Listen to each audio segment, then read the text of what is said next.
Yeah, what I'm saying is that I'm just watching the goalpost move, right? So it starts with he should not be allowed to speak here, and then the official Stanford position is, well, he is allowed to speak here, and you're also allowed to protest his appearance outside the hall wherever he was speaking.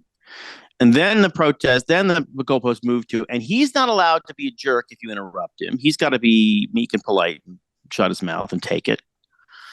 And then the goalpost moves a third time too. And the dean of the law school can't make a statement in which she reaffirms the basic, I would think the most anodyne boilerplate law school belief, which is that speech should be protected and everyone has a right to be heard. So the goalpost now has moved from he's a jerk because he's conservative to he's a jerk because he was rude to the kids who were screaming at him to the dean of the law school has got to be removed. So my question to you is this: they can't remove the federal judge, but they can probably get rid of her, right? They can probably get rid of. Can they? I mean, my guess. What are her like? If you were like putting a bullseye on her back, how big is that bullseye? Like, how much trouble is she in? Yeah, I mean, I think she probably, D. Martinez is probably fine.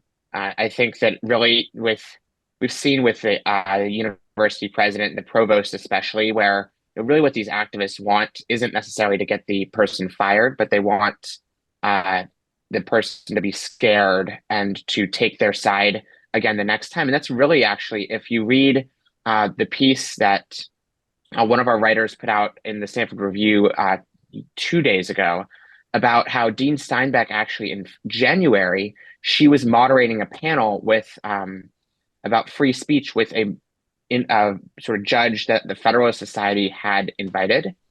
And a lot of these student activists were very dissatisfied with her for being too accommodating to that conservative right-leaning speech.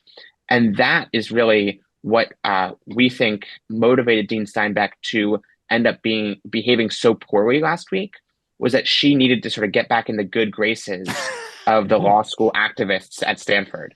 Hey, Walker, the Stanford Review is online. Listeners can read about this online.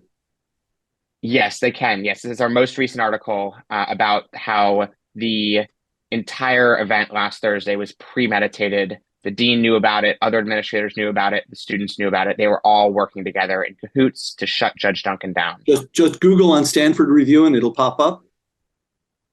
Yes. Okay. So my usual posture, right, when I hear about stuff like this, of course, we hear about stuff like this every couple of weeks, is to sort of shrug and say, look, it's probably, I mean, yes, it's terrible. It's terrible.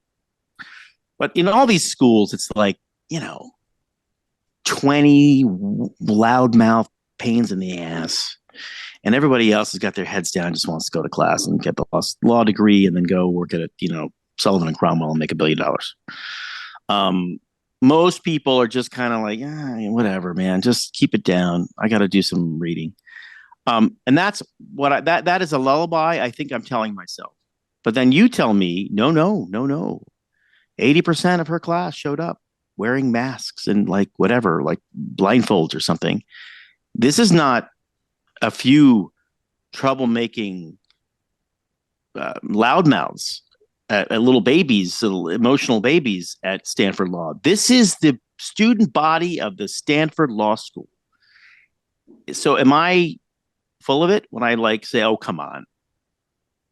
Or you're absolutely not. I mean, or when you say, come on, like it's only a couple people, like these are 50 of the students in our class. It wasn't like a passive action they took. They actively went out, they got their masks, they got their little signs. There are people protesting outside of the class. This is, mind you, like a seminar on some legal topic. I think it was like property law or something kind of obscure that these students made an active choice to protest. The other thing I'll note is that these are not 19-year-old immature little kids. These people are 24, 25 years old behaving this way. And that's what I think is most remarkable. And not to say that they can't protest, but the fact that they're choosing to do so, I can still say is absurd. It's odd that they think that somehow manifesting this behavior is not going to affect their employment in the future. That when somebody does a little Google search on them or whatever, looks for their face or looks what they do, say, oh, this is a person who causes an awful lot of trouble. I don't want this person bringing this set of values to our office because they're just going to be difficult and there are other people to bring. But it makes me wonder, is there a code of conduct that students are required to sign? We know that it's like the license agreement on your iPhone or any software. You simply scroll to the bottom and tap, I agree. But is there anything that says thou shalt not exercise the heckler's veto? I mean, of course, it wouldn't say that, but is there anything that says we expect you to behave? So I would say there is, but it's about as valuable as the Cuban Constitution in that it's not worth the paper that it's printed on because it's not at all enforced. And so there's all sorts of, great promises that we make as students and the university makes to us. But when push comes to shove, there's zero enforcement. And so, yeah, we sign saying we're going to behave well, and the university says they make the promises to us, but it doesn't actually in practice mean anything. Ricochet. Join the conversation.